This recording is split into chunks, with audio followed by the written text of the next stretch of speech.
for Home Improvement tonight at 9. This evening on Pulse, 2 sides, 2 arguments, 1 case for the courts. And all doors are exits for employees of the SPCA Laval.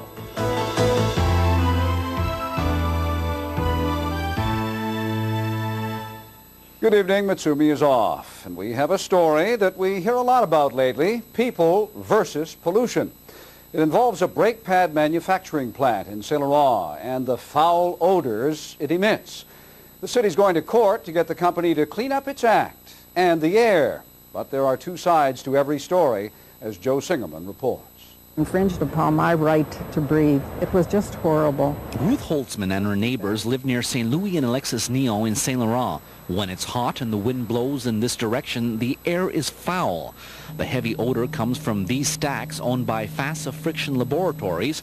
The Saint Laurent company makes brake pads and linings. The brake pads are cured in an oven using an extract from the shells of cashew nuts and linseed oil. The polluted air that emanates is not toxic, but smells awful. The people who live downwind and the people who shop at the IKEA store next door complain. On June 3rd, the company was found guilty of polluting the air and fined $5,000. On a humid day, it lingered. It just lingered in the air, and we had it throughout the whole day, and sometimes at night. It seeped through the air conditioner. We had to keep our windows closed. Today, the city of Saint Laurent filed a petition in Superior Court for an interlocutory injunction. It wants FASA Friction to stop polluting. We're sensitive to industry. Saint Laurent is the 2nd largest industrial city in the province, but by the same token, we're also sensitive to the quality of life that residents deserve in our city. But the owner of the company, Roger Steffen, told Pulse News he spent over $100,000 to help clean the air. Up on the roof, he showed us an afterburner unit which incinerates foul-smelling vapors. It was supposed to be working last week but wasn't connected. The owner says that's because city inspectors told him the unit didn't conform to regulations. Later, back on the ground, Steffen showed us the gas line he had installed, complete with a Saint Laurent inspection sticker. But this week, Gaz Metropolitain inspectors told him the installation was not officially approved. Meanwhile, the new air cleaning unit sits on the roof. The gas line sits ready below. A Saint Laurent neighborhood smells foul when it gets hot. Saint Laurent still hopes to get its injunction, and a brake pad company says it's waiting for a bureaucracy to grant its approval. Joe Singerman, Pulse News. The union at Urgence Santé denied today that its recent pressure tactics ever endangered the public. It's the latest salvo in a battle that's still going on despite the fact that everyone is back at work. Stéphane Giroux has this report. Call it a love-hate relationship, call it a hate-hate relationship. Tension between ambulance technicians and management is as old as the company itself. But the population never had to suffer from these disputes, at least until this weekend. Urgence Santé had to warn the public not to depend on ambulance service because the drivers weren't showing up for work. Today, the union representing the technicians said the situation in the last few days was no worse than usual. To make it look worse, and also to try to blame that it's the pressure tactics that caused this problem. Urgence Santé refutes this and says it's a miracle if no one died while waiting for an ambulance. The union maintains its pressure tactics were directed at management and that the public was never at risk. In fact, the only visible signs of protest are defaced vehicles and the technicians' refusal to wear a uniform. It doesn't affect the care. And the blue jeans, in case of a disaster, stuff like this, there are no problems that we're going to be very well identified. Management sees it otherwise, and this week, even Premier Daniel Johnson had to warn ambulance technicians they could expect trouble if they didn't get back online. But his threats don't seem to scare off union leaders. Well, I hope that Mr. Johnson will be with all his responsibility and will take good decision to settle the problem, not to increase the problem. Larose may be laughing off Johnson's threats, but he would like the Premier to get involved by naming a special mediator. And until this happens, relations are expected to remain tense between the two sides. Stéphane Giroux, Pulse News. Well, layoffs, administrative shuffles, and other problems continue at the SPCA. Today, the focus shifted from the main office on Jean Talon in Montreal to the SPCA branch in Laval. Employees are quitting. Caroline Van Vlodegen reports. Can't do it anymore. We have to do too many things all at the same time. And that, says Jean Moreau, is why he and 9 other employees of the Laval SPCA handed in this letter of resignation to SPCA Director General Alex Wolf yesterday. Moreau was hired as a driver for the Humane Society 2 years ago, but he says his and the job descriptions of those left behind expanded after 12 employees of the shelter were recently laid off. The driver is not a driver. He drives, but he does maintenance, he does adoption, he does everything here. The resignations effective Monday are just the latest development in a rocky past few months at the SPCA. They will leave only 4 paid employees at the Laval shelter. Wolf's response? We're saddened by it. We got too short a notice, and we are replacing them, that's all. Moreau says he and the 9 others who quit are 3 weeks behind in their pay, and the Laval Police Department, which has given the SPCA the contract to pick up strays in Laval, says it will keep an eye on any changes in service. And if anything happens afterwards, we have another kennel that will take the city pond. Caroline Van Vlodegen, Pulse News. The Parti Québécois is calling for a public inquiry into the death of a blind woman who fell onto the metro tracks last week. Today it was revealed that Montreal's Transit Corporation ignored a coroner's recommendation which could have saved her life. Ann Lewis reports. Last Friday at the Longueuil Metro, a blind woman, 30-year-old Louise Brissette, fell into the space between 2 metro cars and was crushed to death.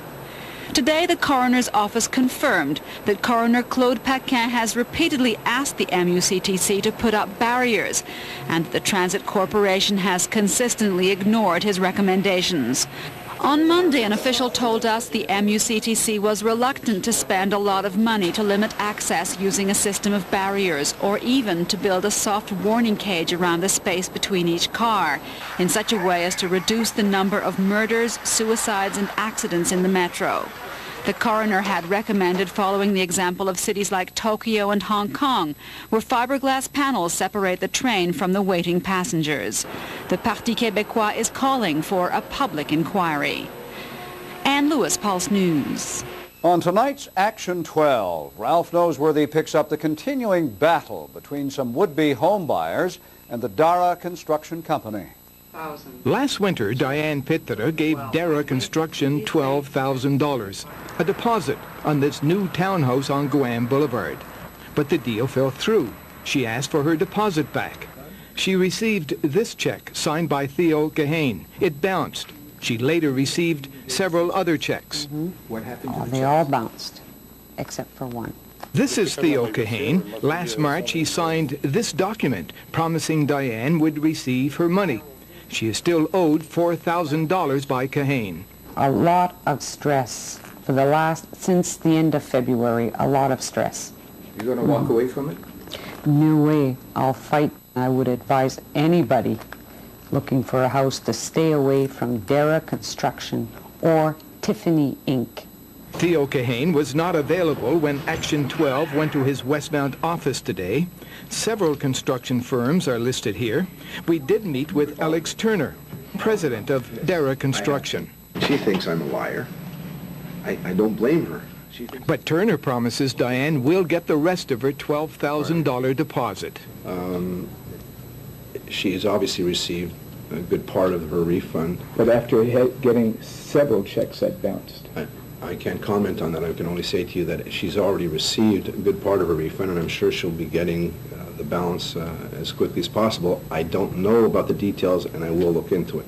Action 12 also questioned Turner about dozens of lawsuits filed against him and his colleagues, actions by companies, and over a dozen banking institutions. They're not taking actions against the company so much as putting themselves on record that they are owed monies and would like to have it. Dara Construction's principal shareholder, Theo Gahane, is repeatedly mentioned in the court documents. Strangely enough, sometimes under another name. CONUS. I have no knowledge of that. I don't know why he would be listed. I can show you, that's the court printout, and you can see his name is up here in a few places, and then it's... I would guess it's a spelling error. I'm guessing. I don't know. In another case, Action 12 reported the problems Linda Levine encountered in getting her $5,000 deposit returned by Dara Construction. After a 4-month struggle, she asked Action 12 for help. Well, the fight is almost over.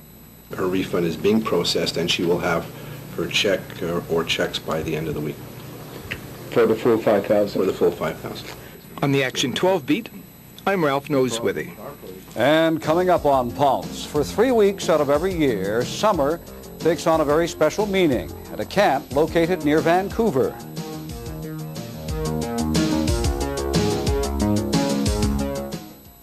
I'm afraid if I dig any deeper, no one's gonna like what I find. From the makers of The Hunt for Red October and Patriot Games. You directly challenge the sovereign power of the United States. Based on the #1 bestseller. You see everything in black and white, not black and white, right or wrong. Paramount Pictures presents Harrison Ford in the summer's most explosive thriller, Clear and Present Danger, now playing at theaters everywhere. The new Super 7 lottery is a Lotto 747. And the jackpots can get higher than you dare imagine. Already? Come on! Okay! Turn! Even in your wildest dreams. Watch my flowers, honey! Whoa, whoa, whoa! Super 7. It boggles the imagination.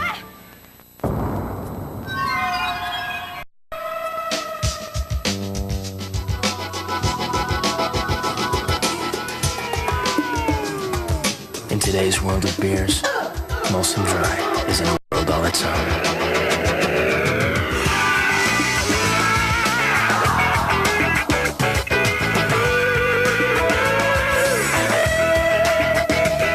Molson Dry, a world without aftertaste.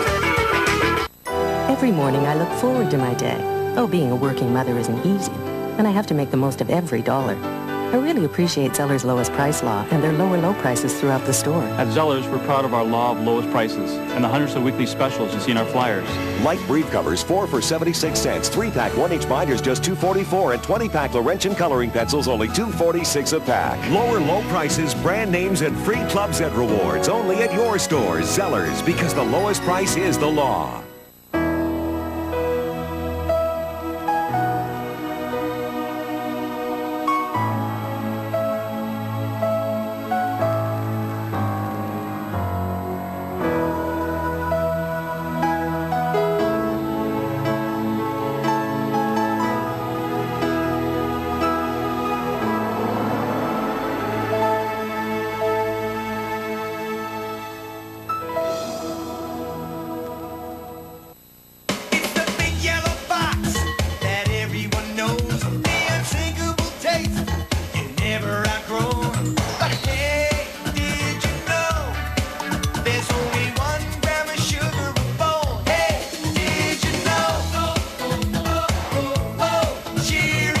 It has only 1 gram of sugar and the great taste your family loves.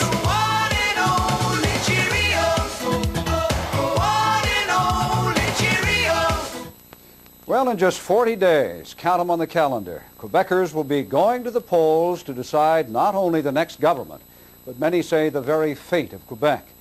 The election campaign is rolling along, picking up steam from the townships to Quebec City, and of course points in between. With all the details at the election desk, here's Ann Chatilla. Thanks, Bill. Well, the buzz on the campaign trail today was what seemed to be a contradiction between PQ leader Jacques Parizeau and the BQ boss man Lucien Bouchard. Last night, Bouchard said he didn't feel that a PQ win in September was a mandate to open negotiations on sovereignty. Well, that seemed to fly right in the face of earlier statements by Jacques Parizeau.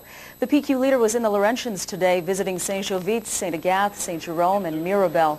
In Mirabel, he toured a generic drug factory, and Pulse's Barry Wilson asked Parizeau outright, will there be negotiations on sovereignty after a win?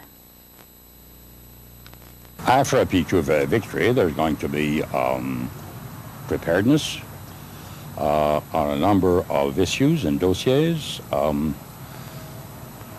There's going to be proposals of negotiations where I think we have to, in all correctness, propose to the federal government to start negotiating. It'll take some time to start negotiation, for instance, on splitting the debt charges. But what about the contradictions with Bouchard? There's no contradiction with Bouchard at all. It's I know that, that's understandable, that our adversaries say there's a great deal of confusion. All I say, look at the text. They're clear. They're perfectly clear. Whether it is the program of the Parti Québécois or the platform, the electoral platform. Meantime, Liberal leader Daniel Johnson donned his premier's hat today, and he held a cabinet meeting in Quebec City. But afterwards, he went right back to campaigning, attacking not the PQ this time and its policies, but deadbeat dads, their delinquent child support payments. Under a new Liberal regime,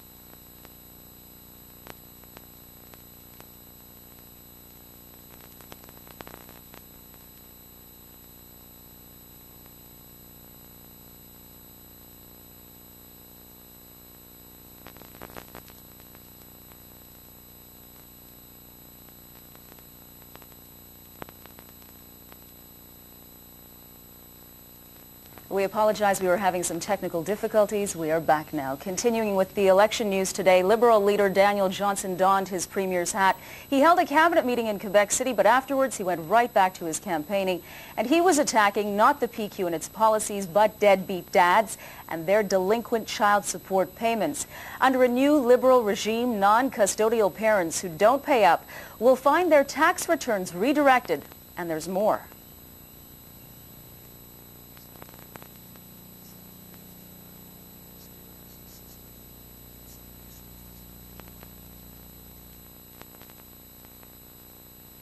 We still seem to be having some technical difficulties. We are having trouble. It appears that the hydroelectricity problems are quite widespread.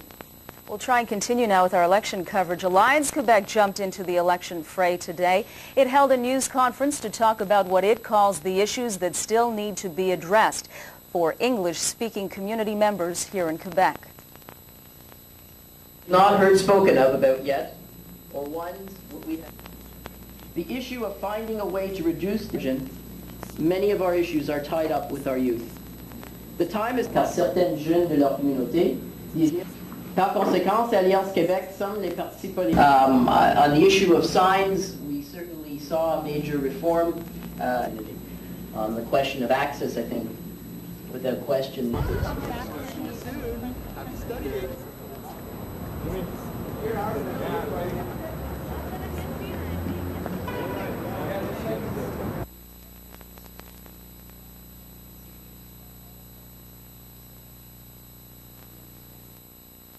And during that news conference today, Alliance Quebec had a few concerns. They said there are many issues that have not yet been discussed by the two parties involved. The main issue they said that they were worried about is the exodus of Anglophone youth from Quebec. They say the two parties, the PQ and the Liberals, must address those issues and address them right away. Every time there is an election here in Quebec, the Anglophone population gets nervous, very nervous. This time that nervousness may be a little more pronounced than the last couple of trips to the polls. Alan Fryer has this profile now of Quebec Anglophones and his or her place in the Quebec of the 90s. The few streets that still bustle in English Montreal conceal a harsh reality. It's alive, but it's getting old. Old and sparse, Quebec's once thriving English-speaking community has been decimated by political uncertainty and the language laws. We certainly have lost 2/3 of our schools and 1/3 of our school population in the last 15 years. 15 years ago, the great exodus, head offices, capital, people. Following the surprise election of the PQ, tens of thousands of Anglos quit their native province. The departure of Quebecers in the 1970s, late 1970s, did really damage Quebec and Quebec economy and Quebec viability, really. The bleeding, while it has slowed, never really stopped. And now, a decade and a half later, many of those old fears are bubbling to the surface once again. Everyone fears separatism, so we're all waiting to see what happens at the election. Is there going to be another exodus? There's no doubt in my mind that there would be another exodus, yes, absolutely. 4 years ago, the Canadian Jewish Congress polled its community, and what it found was shocking. A third of Quebec Jews said they would leave if the province voted to separate in a referendum. Well, if it's not defeated, I think the sense that is given in that particular poll is probably the prevailing view today. And it's a view shared by many of Quebec's other minorities, old and young. Some say they'd leave for sentimental reasons. Because I'm a Canadian first. I'm a Quebecer, I'm actually a Montrealer, but I'm a Canadian first. Others say they want out for financial reasons. And just because so many companies have closed down and left and gone to Toronto, taking the 401 out of here, basically. Joe Soul and wife Mary have their own reasons. They'd like to stay and live out their retirement at the same address that they've had for the past 25 years. But they won't. Not if that address is no longer in Canada. It's because I don't believe an atmosphere, an environment of freedom, the way I understand freedom, would exist in such a state. The way the Souls see it, minority rights under attack for the past 20 years would be further restricted in a separate Quebec. Still, talking about leaving and actually doing it are two different things. You know, it's hard to move from the city where you're born from. You live in Quebec, all my friends are here, I work here. It's like my life for now, you know? What Quebec's minorities are hoping, of course, is that it will never come to separation, and many believe it won't. But while they are hoping for the best, a disturbingly high number is quietly preparing for the worst. Alan Fryer, CTV News, Montreal. And tomorrow the campaign buses move on. The Liberals campaign here in the Montreal area. Then they'll fly up to Rivière-du-Loup to bring the Liberal message there at the end of the week. The PQ move from the Laurentians to the other side of Montreal, and tomorrow they'll be touring the eastern townships. And that's our election desk for today. I'm Brian Britt. Coming up on Pulse, Montreal and Halifax, an exchange of teenagers. Real estate activity was down in the month of July in the Montreal area. Statistics show that this was the first month this year where there were fewer sales than this time last year. The Greater Montreal Real Estate Board isn't concerned, though. The board expects 1994 to see a 10% increase in sales when compared to 1993. And now a look at the day's markets.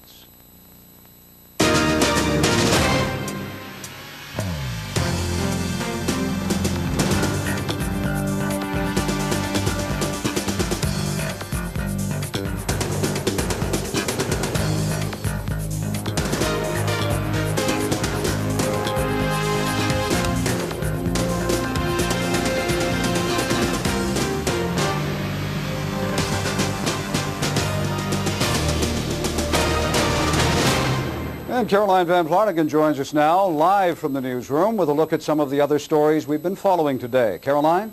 Thanks, Bill. Well, concern is now growing over the fate of one of two seals who were rescued in the Old Port area earlier this week. When the seals were rescued, they were dehydrated and suffering from an infection, and vets at the Biodome began treating them with a dextrose solution and antibiotics and said they hoped for a complete recovery. Today, however, they announced that the male is fine and may be released soon, but the female has only improved slightly since treatment began. She's still dehydrated, and vets are hoping for the best, but don't sound very optimistic. Meantime, a man's been sentenced to 16 months in prison for killing his neighbor in a dispute over snow. 46-year-old Robert Roy was sentenced for involuntary homicide in the death of Pierre Blanchette, who died of an apparent heart attack during a fist fight. What the judge called absurd and useless violence began with an argument over snow being shoveled from an upper balcony to a lower one. Roy had no previous criminal record. And the hit movie this summer says it could happen to you. And it did happen to a Donnacona man in a very big way. Yvon Matz from Donnacona near Quebec City won $6 million in the first big draw of Lotto Quebec's new Super 7 lottery on Saturday. He picked up his check today in Montreal and says his next stop is Hawaii. And unlike the movie, Mr. Matt won't be sharing his winnings with a waitress, but apparently his wife and 2 children already have some very big plans for the big money. Bill? Thank you, Caroline. Now we have a special story. It's about a special camp for some special kids. The camp is held for 3 weeks every summer near Vancouver, and Linda Aylesworth reports. Everybody gets to have a chance to hit the ball, right? Right. Oh, it's on baseline! There's nothing like a week at camp to help forget about the worries and responsibilities that go along with childhood. And there are few children who have a greater need to forget than these ones. Because at Camp Good Times, all the campers have cancer.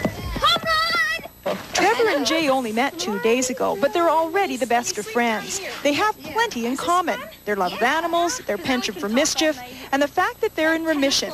Both hope their presence at the camp this year will help the others believe they too can get well. Everybody's the same sort of at this camp. Everybody gets treated the same because you can't go up to somebody and say, well, you have cancer and I don't no more. And then you can't make fun of them or anything because you had it. You know what you've been going through, and you know what he's going through. But cancer isn't something they dwell on here. In fact, it rarely comes up at all. Is that a way to treat your counselor? Chi-Chi understands what they're feeling because she's been down the same road. A decade ago, when Camp Good Times was just starting up, she lost her left leg to cancer. She is the original Good Times camper, who over the past decade has grown from a sick little girl to a role model. Going to cabin, guys? Yeah. Oh, That's going to be the new Kaibo. Yeah, separate bathrooms. Feels like I stepped back in time. Feels like I never left. I mean, I'm a bit bigger this time, but I don't know. I wish I could stay. The camp, operated by the Canadian Cancer Society, costs $75,000 a season to run. The children's families don't pay a cent. Funding comes from donations. And all the staff, doctors included, are volunteers. These children need to be able to relate to other children that have done what they've done or had what they've had or been through what they've been through. Because sitting and listening on the outside to these children, they've been through an awful lot, and they've come through it. They've fought it. You know, they've had a terrible battle. These children at 7 years of age have fought better battles than most of the people in World War II. You know, they've just gone through it, and they're able to discuss this with their peers. And I think that's very important. How many more years is this camp going to be in business? It's going to go on as long as there's cancer.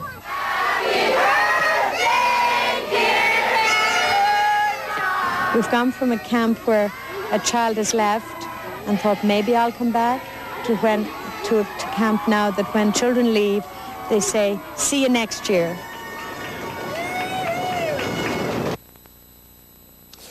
A major international chess tournament is set for North Bay, Ontario, a new thing for the city, and it's doing its best to get ready.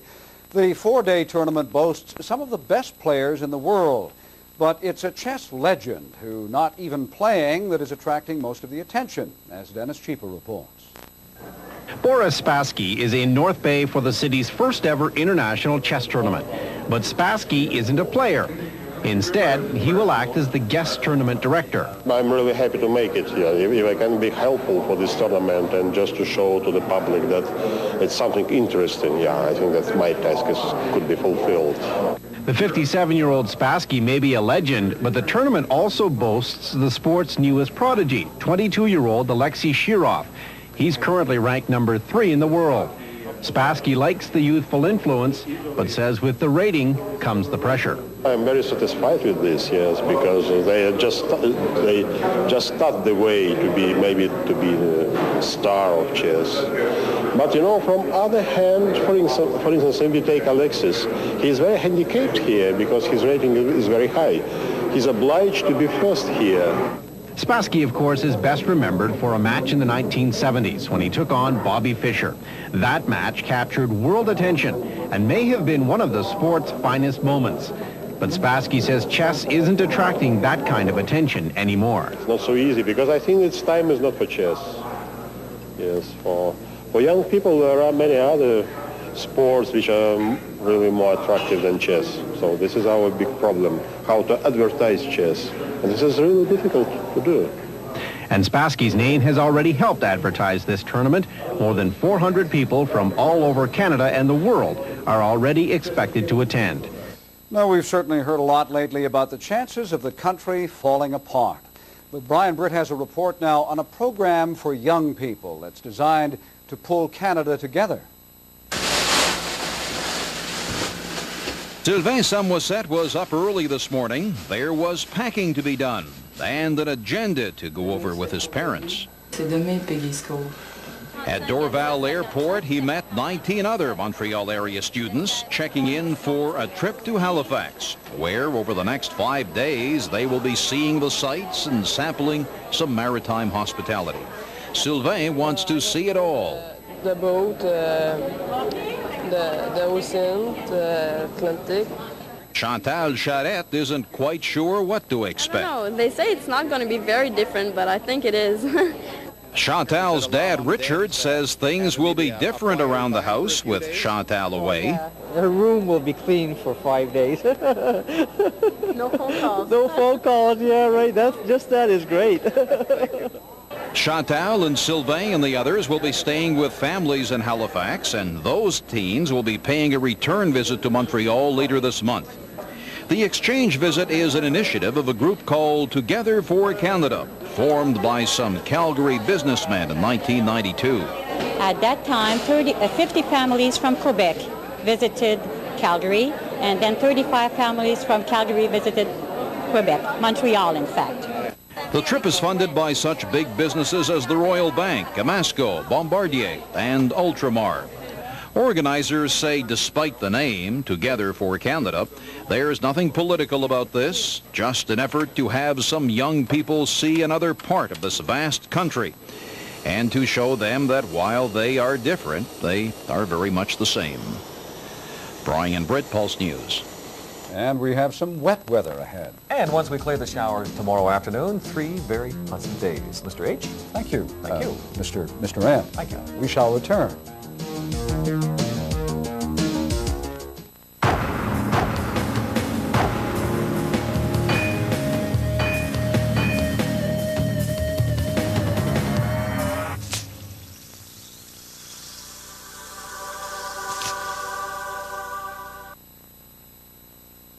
This summer, have twice the fun with La Super Club Videotron. Rent 2 movies for only $5.55. Try a suspense and a comedy. Go for an action film and a drama.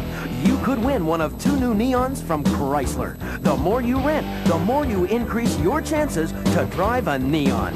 For the best selection of new releases, head for La Super Club Videotron and have twice the fun with 2 movies for $5.55. La Super Club Videotron, more than just a video store. Dear viewers, several breeds of animals, some of them very rare, have been seen in Hemingford. Some reports mention the presence of chamois from Switzerland, sika deer from Japan, and the real Texas longhorns. As well, you will find zebus, the sacred cows of India, wallabies, small Australian kangaroos, and the Arabian oryx, the legendary unicorn. So, why travel the world? Pack a picnic and a bathing suit and come for a full day at Park Safari. Thinking of an affordable summer getaway with your family? The Travel Home Video Library can help you plan that perfect vacation that's close to home and easy on the finances. Our special 3-episode package includes Cape Cod, Kingston and the Thousand Islands, and New Hampshire. Call our hotline now at 1-800-567-4381 and simply ask for our family summer getaway. Happy traveling. How do you get the most long distance for the least money? From Sprint Canada. The most means 50% off on the person you talk to most each month. One in Canada, one in the U.S., and one overseas. Keep talking. The least means a guaranteed lower rate on all your long distance and no extra fees. Isn't communication wonderful? Get the most for the least. From Sprint Canada. Herzing Institute can help change your life. Since 1965, Herzing Institute has provided its students with quality service and training. It's the best thing I ever did. Thanks to Herzing, I found a great job. Computer programming, electronics, office automation. At Herzing Institute, I finally got the training and confidence I needed. Maybe it's time you changed your life too.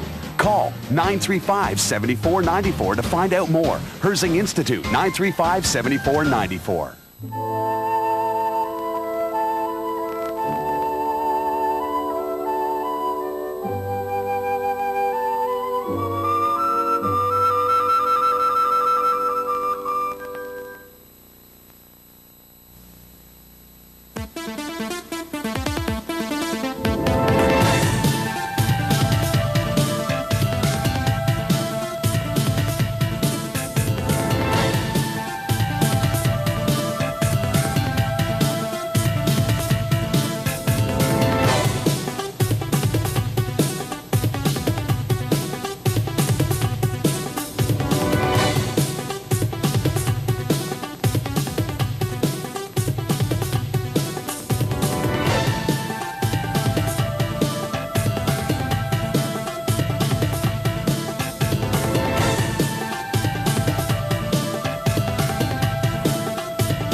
It was a great start to the day. Then around 3 or 4 this afternoon, the sun broke through, although it cleared earlier in the Laurentians, the lower Laurentians this afternoon. Pleasant day there, but we did struggle. It was a struggle to reach 24.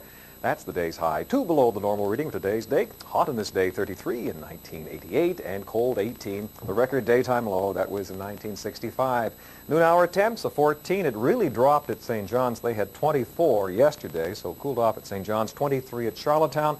The 22 at Halifax, 22 at St. John NB. There's the 19 at Quebec, 23 here, 22 at Ottawa. Warmer, 26 Toronto way. The Prairies, 19. Cooled off there at Winnipeg, 26 at Regina, 28 at Calgary. Warm there, 27 at Edmonton, and 21 at Vancouver. And cloud return today to the west coast. Our satellite sequence, it clears across the foothills. Great day, Saskatchewan, Manitoba, and clear sailing northwestern Ontario and the Lakehead.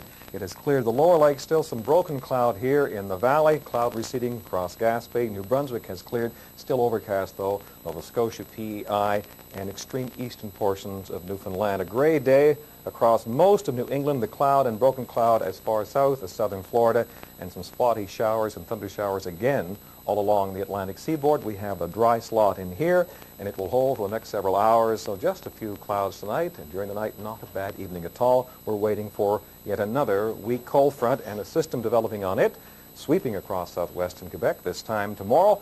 So expect increasing cloudiness tomorrow morning. We'll pick up some of these showers by noon, and then we'll have showers and scattered thunder showers tomorrow afternoon into rush hour tomorrow evening. It is moving swiftly. Here's the map of the day after on Friday, heading for the lower St. Lawrence. In its wake, perhaps a few lingering showers Friday rush hour morning, and then sunshine by noon, and then a fair afternoon. Large high building in across the lakes, drier air. It will hold for at least into Sunday morning, Sunday night. So Friday fair in the afternoon, bright sunshine on Saturday, the good weather holding for the second half of the weekend on Sunday, and warmer still on Sunday. So once we clear these showers tomorrow afternoon, 3 very pleasant days coming up. Enjoy them. Here's our forecast then. Just a few clouds tonight. It will drop to 16 during the night. And tomorrow, increasing cloudiness. We'll have showers by noon, then showers and thunder showers in the afternoon. High at 26 tomorrow afternoon in the wet weather, and wet for rush hour tomorrow evening. Then Friday, perhaps a few morning showers, and then fair by noon. Sunshine Friday afternoon, high of 24, just a touch on the cool side to end the week. Overnight low 16, 26 the high tomorrow. 14 and 24 up north, 16 and 27 at Sherbrooke. Quebec 15 and 25, 16 and 26 for Ottawa. Here's a look now at the long-range forecast. The weekend, Saturday and Sunday, sunshine, and both days highs around 26. The sun will rise tomorrow morning at 5:41. It will set at 8:21. There's the wind, light and variable tonight. Southwesterly light, occasionally moderate tomorrow afternoon, so breezy in those rain showers. The humidity right now, 69%. And present temperatures, Dorval 24, Ottawa's 24, 23 at Saint-Jovite, and Trois-Rivières is 21. Elsewhere, Quebec 19, 24 at Chicoutimi, and 16 at Baie-Comeau. And the present temperature 24 Celsius, 76 degrees Fahrenheit. Have a pleasant evening, the sports, and here's Ron. Thank you very much, Don. And I guess the Expos, Ron, are going to have to go to the bullpen tonight. Really deep into the bullpen. First of all, Gil Heredia was due to start tonight's game out of the bullpen, replacing Jeff Facero. And we've just found out, and Felipe Alou's father has passed away, and Tim Johnson will be managing the team tonight as Felipe is on his way to the Dominican Republic. We wish, of course, the Alou family our condolences on that affair. The Expos, meanwhile, go to 6 in a row tonight, or at least will try for it. Expos Media Relations Director Richard Griffin came up with the optical illusion number last week. The OIN replaces the season-ending magic number. Right now, the OIN for the Expos is 4. Any combination of Expos wins and Braves losses, adding up to 4, clinches a mythical championship at the strike date. A mythical championship that may become a reality if the strike lasts a month. Last night was a big night for the Expos OIN. The Braves lost, the Expos won, thanks to Ken Hill and a strong supporting cast. It's called true grit. You just don't win in the major leagues with only one effective pitch. Fourth inning, Kenny gets big help from Wilfredo Cordero and Mike Lansing on the Geronimo Pena ground ball. Fifth inning, same firm in business, this time Lansing to Cordero to start the double play. 6 innings for Hill, 3 earned runs, 1 strikeout, 1 walk. And the bats are always there these days. Sean Berry in the first, gone, 2-run job. Moises, after resting his hamstring for 4 days, to the wall on the long fly ball by Mark Whitten. And then Moises at the plate, gone, number 20 on the season. That gives the Expos a 5-3 lead. Moises was 3 for 4. And 5-4 in the bottom of the 9th. Bernard Gilkey hits it to right, and there's Moises to end the game. And 37,000 fans loved it. As for the Braves, their game is coming apart. All Kent Merker had to do was get it down on the suicide squeeze. He popped it, Kelly Stinnett catches it, and Dave Justice is hung out to dry for the double play. And the bullpen again, Rico Brogna hits it out off Steve Bedrosian, who gave up 3 runs in just a third of an inning. The Mets win 4-1. The Expos lead is now 4.5 games.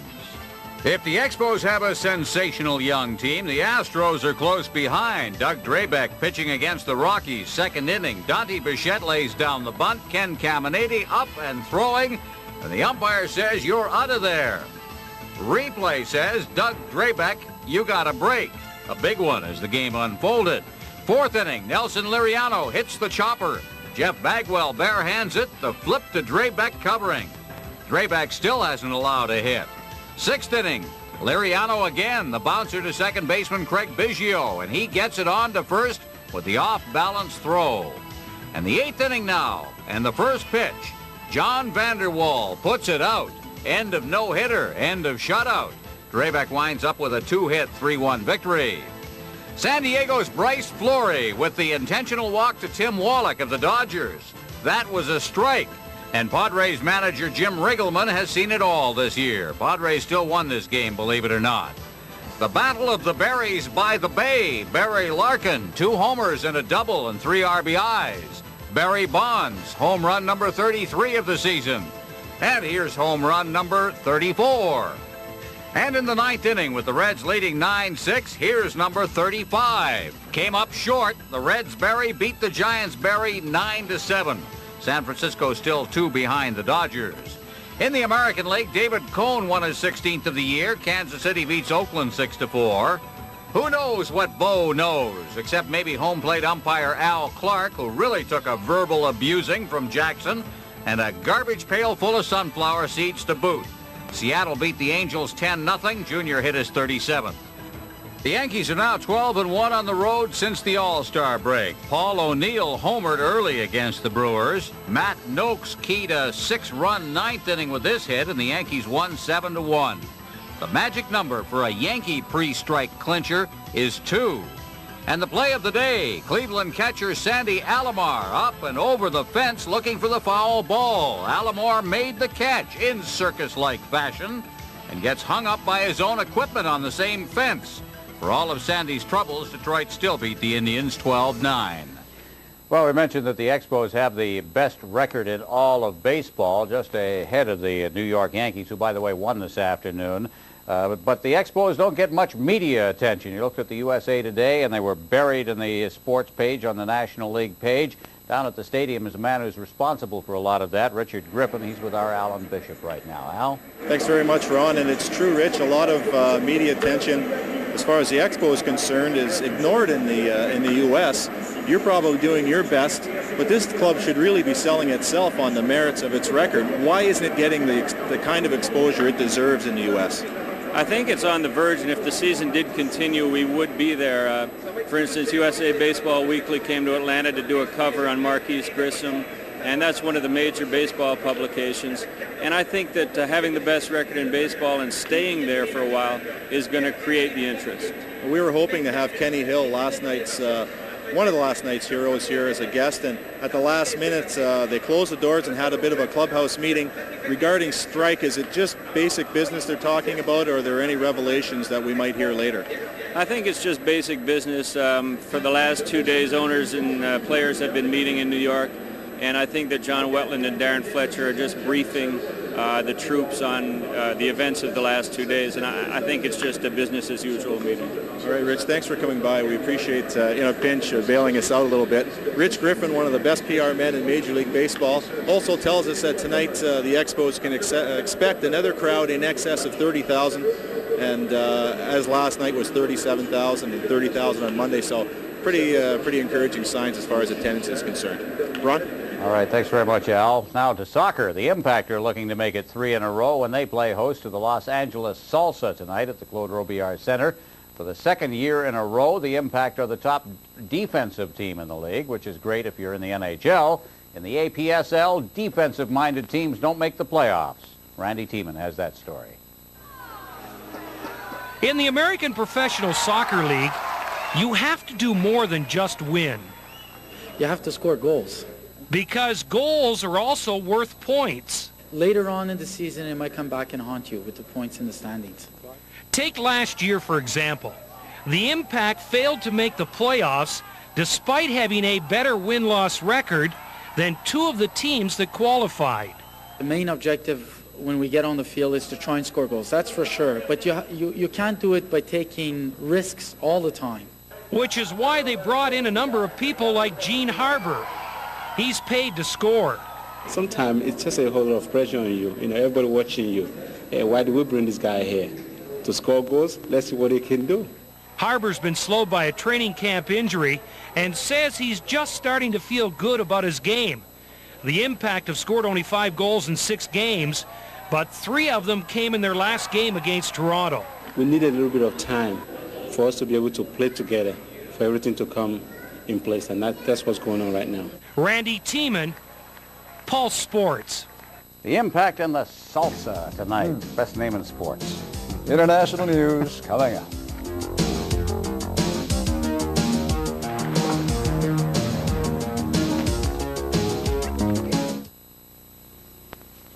Kathy and Eric have all the extra numbers. But they didn't play. With Super 7 Lotto 649 and Select 42, it's better to play extra. While Michael Jackson and Lisa Marie Presley are living in harmony, Sister LaToya is singing the blues. Yep, she's finally called it quits with her hubby. She did what? And you won't believe the reason why. Then if you're looking for something closer to the beach than 90210, with more tenants than Melrose Place, you've come to the right place. The hot new series Hotel Malibu premieres this weekend. We have your exclusive pass to the luxury resort now on Entertainment Tonight. Entertainment Tonight at 7, following Paul's.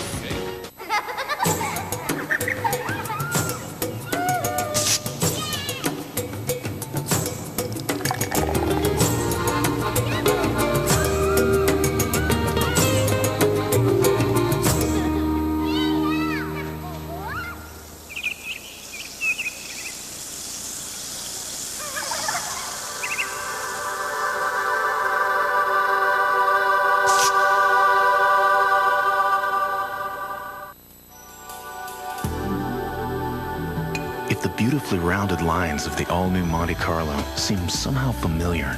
They should. After all, we borrowed them from you. The all-new 1995 Monte Carlo, inspired by and built around you, the driver. It's your own personal space, designed from the inside out for a very personal fit. The all-new 1995 Monte Carlo, genuine Chevrolet. It's great, can't wait, come get the taste. Au Vieux de Loup, Au Vieux de Loup. Au Vieux de Loup is proud to present Summerfest 94. Choose a delectable dish from our special summer menu of grilled specialties, chicken and seafood, and receive a second dish for only 94 cents. That's right, a second dish for only 94 cents. And remember, bring the kids, because they eat for free. It's great, it's true, you'll love what we do. Au Vieux de Loup, Au Vieux de Loup.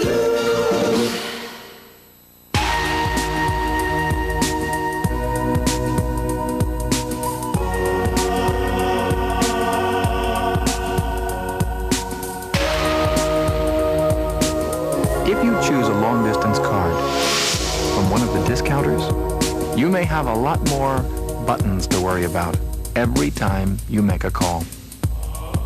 Bell Calling Card Service. No other card is as simple to use. The Richards have all the extra numbers, but Mr. Richards didn't play. With Super 7 Lotto 649 and Select 42, it's better to play extra.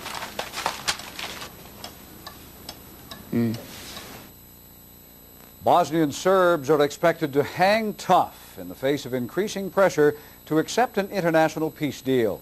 The Bosnian Serb Assembly takes a final vote later today. Serbia now threatening to cut all aid to their Bosnian counterparts if they don't accept the plan.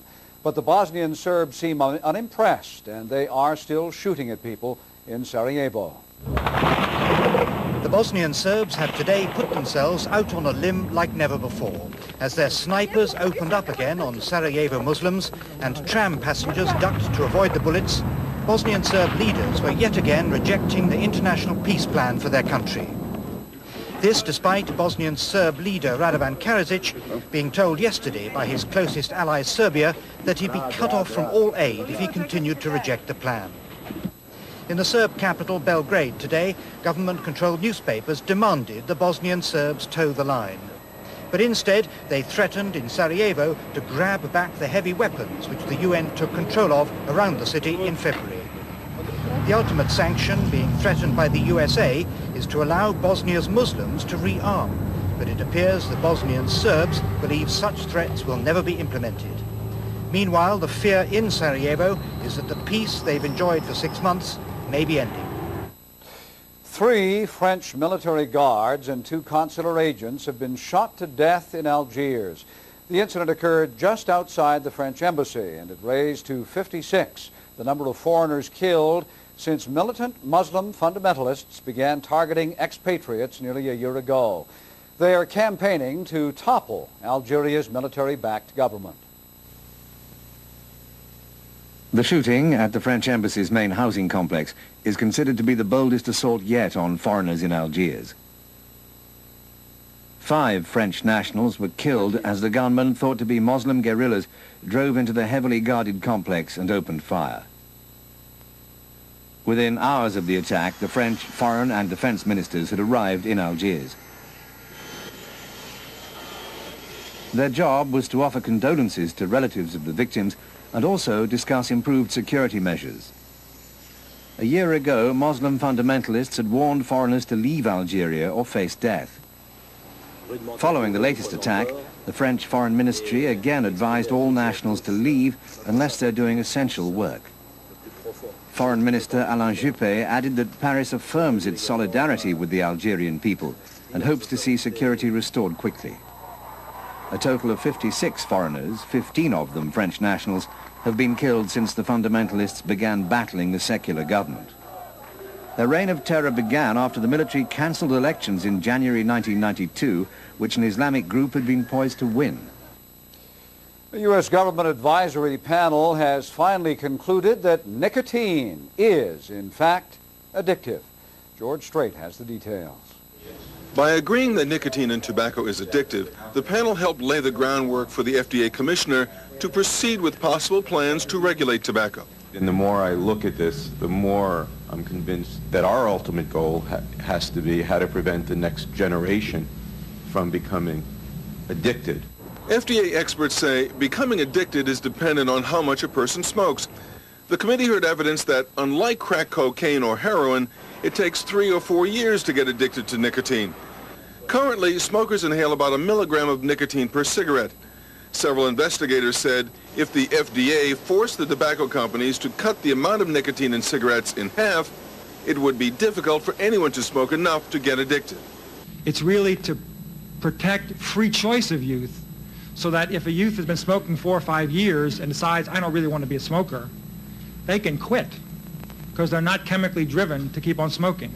Tobacco companies argue nicotine is not addictive and say if the FDA regulates it, the agency will destroy free choice. Neither clinical research nor clinical experience tell us that cigarette smoking is an addiction in the sense that drugs like alcohol, heroin, or cocaine are. I believe that cigarette smoking is more accurately labeled as habit than addiction. Some companies have test-marketed cigarettes with extremely low levels of nicotine, and smokers didn't like them. A spokesperson for the Tobacco Institute said smokers complained they didn't get the same kind of feel, taste, and satisfaction from the low nicotine cigarettes and wouldn't buy them. George Strait, ABC News, Washington. In the Ukraine, a young American conductor is on a mission of music. David Ensor explains.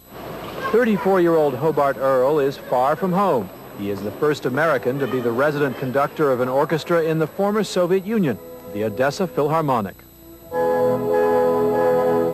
He is not in it for the money.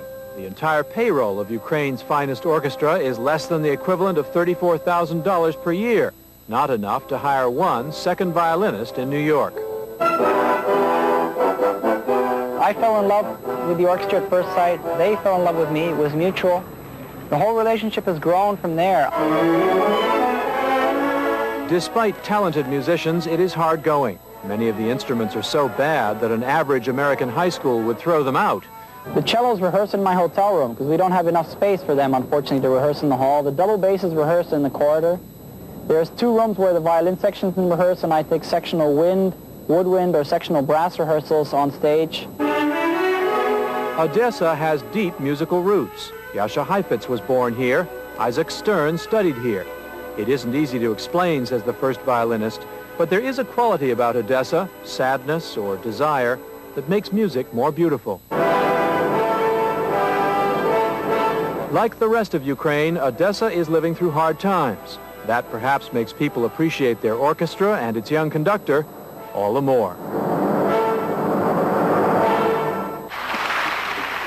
David Ensor, ABC News. We'll be back.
Born during Montreal's big Olympic year, which makes me 18 today.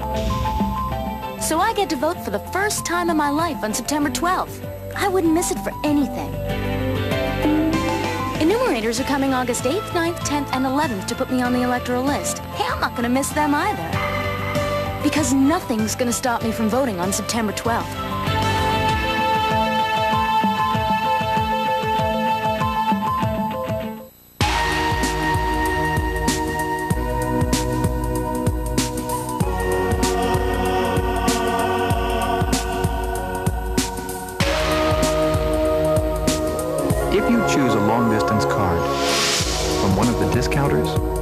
may have a lot more buttons to worry about every time you make a call.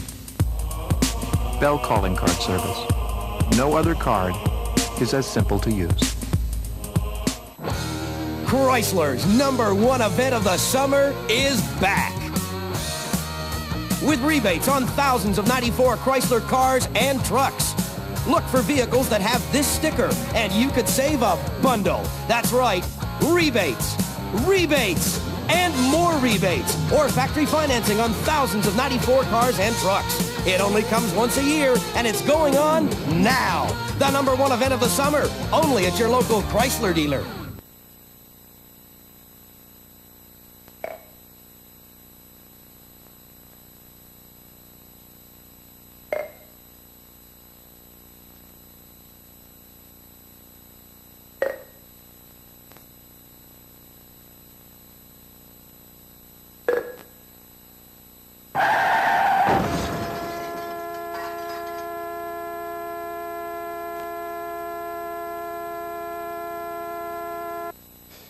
You might be interested in knowing that as of today, the U.S. Space Station program is alive and well. American senators rejected an amendment that would have axed many of the funds to the multi-billion-dollar project. Some had argued that there were just too many concerns on Earth to worry about. The critics had claimed that the money could be better spent on scientific research, other types of research, social programs, or reducing the federal deficit. And that's Pulse for this Wednesday. I'm Bill Haugland. See you on Pulse tonight at 11:30.